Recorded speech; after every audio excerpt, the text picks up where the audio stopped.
Hi, this is Lori.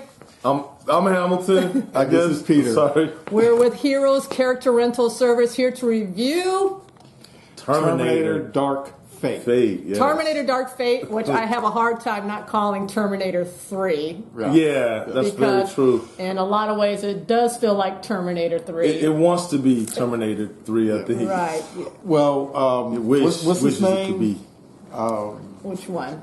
Producer, director? The producer. Okay. One thing I was excited about this movie, we have not only Arnold Schwarzenegger and Linda Hamilton, the original stars of Terminator and Terminator 2 back, but we have James Cameron being involved. And like for me, no other Terminators exist other than the first two, and probably because he's the main reason.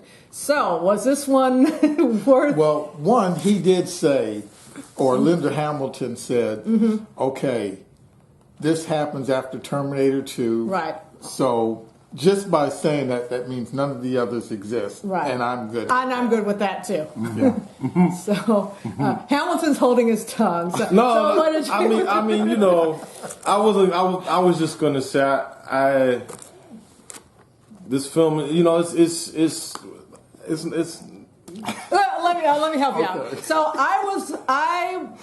with those people, with those big names involved, I was like, I'm happy about this movie. I have to go see it. But once the trailer came out and I watched it, I was like, I don't think this is going to be any good. I really went in there with low expectations. I did come out enjoying the movie somewhat, but whether I considered a good movie is questionable. There's a lot of problems with this movie. Yeah. Now, I didn't enjoy this movie at all. When I start seeing a few of the trailers, I was like, yes, because I want to see this. The one part, and this is in the trailer, so I'm not going to count it as a spoiler. Okay, yeah. Linda Hamill throws a grenade or something over this bridge, Right. and she says something. "I'll be about, back." I'll be back. Which is Arnold's line. Yeah, which is Arnold's line.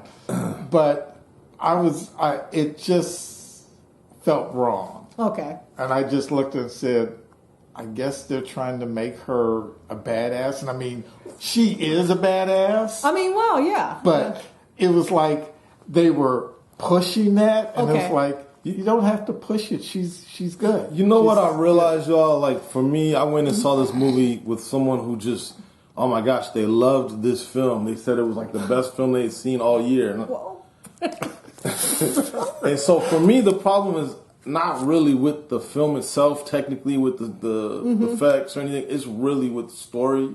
Okay. And I feel like I can't talk too much about the film story without delving into spoilers and stuff. Well, so, you know, like my problem with this film is all about the story. It's horrible. So I will mention something happens at the very beginning of the film that really alters the whole arc of the first two films. And I can see it really bugging a lot of like true blood Terminator fans happening. Even if you're not a true blood Terminator fan, I am. Yeah, you know, but it's a plot turn. I think after Terminator 2, I wasn't really looking for another Terminator movie personally, and then I don't care if there's any other movies after Terminator 2. Okay. You know, they'd have to be really good, but you know, I'm fine with the first two. It wrapped up. Those films are great, and this film came nowhere near. I was surprised at how far it missed the bar. You know. So you guys are. I'm a little more lenient on it, but I do not think this is a good movie. I think it's underbaked. It's clunky. It's directed by Tim Miller, who did the Deadpool movie, which those were really good. Those were good. Those are good. Yeah, I'm a fan of Deadpool. Think, for me, Terminator and James Cameron particularly involved, I'm expecting a certain level. I'm expecting certain innovation in terms of like the technology and the special effects and using them well within the story. And this movie did not have that. And it's surprising when you find out that James Cameron actually was involved. I'm surprised he signed off on the ideas that they used. I mean, so it's bizarre to me.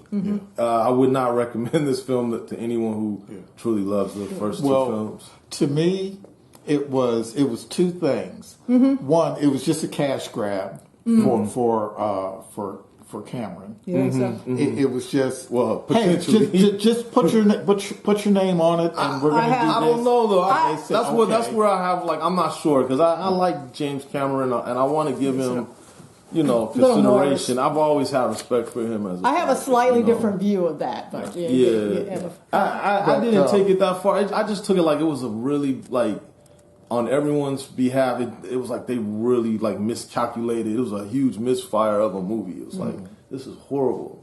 Yeah, But the second part is that for demographic reasons, I'm sure they did it.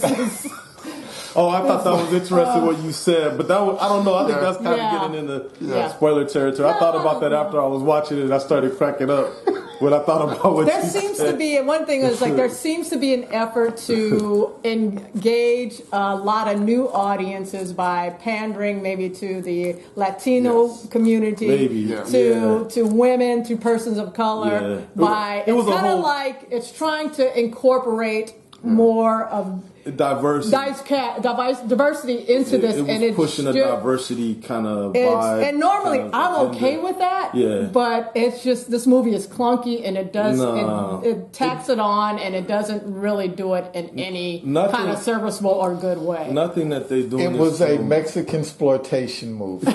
That's good because if you haven't seen it and you see it, you'll know what he's talking about. And believe me, my Latino brothers and sisters, nothing against you, but they went back to the 70s with this. Oh, man. And they was... that's maybe where we should start to wrap it up because I definitely would like to we're going to get into a spoiler conversation on this movie. But I wanted to go back and say, you feel it was a cash grab. I feel that for a number of years, Terminator 1 and 2 were so successful that they hounded James Cameron, do one. We want you to do one. We want you to do another one. And so, he typically is like, well, if I can come up with a good idea, I feel is good enough to do, I will do it. And these were his notes that he's tried to do, but he rejected. He's like, no, this isn't good enough. Why he agreed to release them, because he is credited with the story of this, but not the script. Why he decided to release his story in his notes to these people to try to further expand on and develop into a movie. I have no idea. It was just not a strong enough idea to do. That's why I don't know if he did a cash grab because the man has made so much money already. He's got the Titanic money. I mean, I don't see. I mean, I don't want to go too far, but Avatar. George Lucas, was that a cash grab for him to sell his stuff to Disney? I don't know. I mean, that's a different story. Are you asking? That is different. I'm just because he regrets it.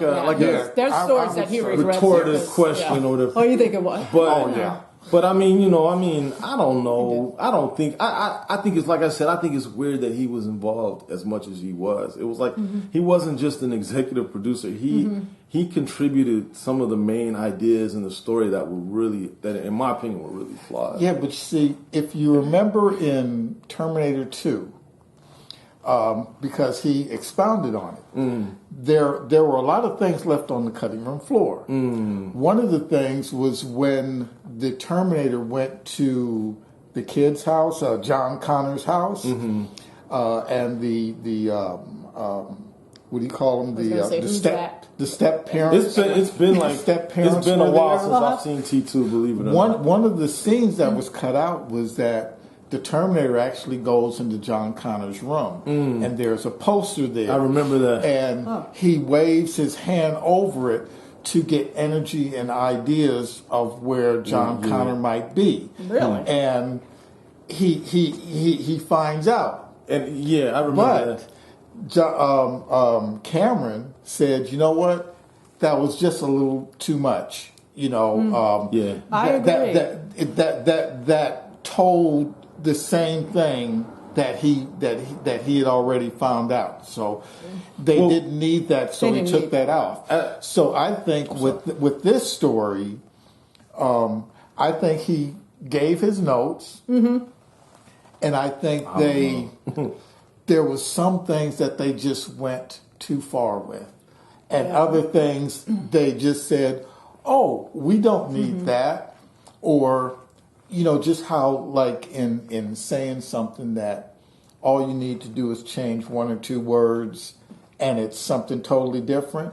I think that's what happened. It looked to me like there was a bankruptcy of ideas, really. I mean, maybe we should make a really good segue here and exit out and come back. Yeah, Elton just wants to talk about this movie. Because, I mean, like you were saying, I could talk at great length about the whole... Well, yeah, we're going to do that. Yeah, well, so the diversity and all of that. Just getting at it, I thought I'm expecting innovative CGI, innovative action scene. It has none of that. It's just your generic run-of-the-mill stuff you see in every action movie now. Right. I thought the CGI in Terminator 2 was better than this, and that was done in 1991.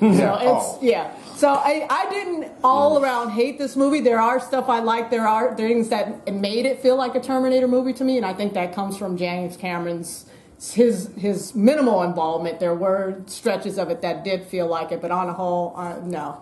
I'm a hard pass on this one, y'all. There are still only two Terminator movies.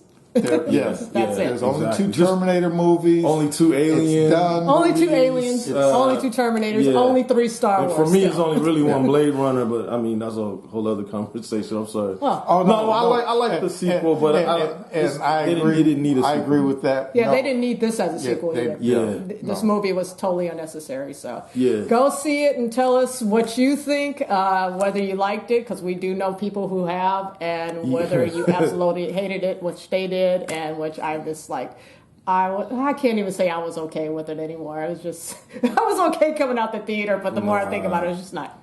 Nah, I give it the big thumbs down. You're a terminated fucker.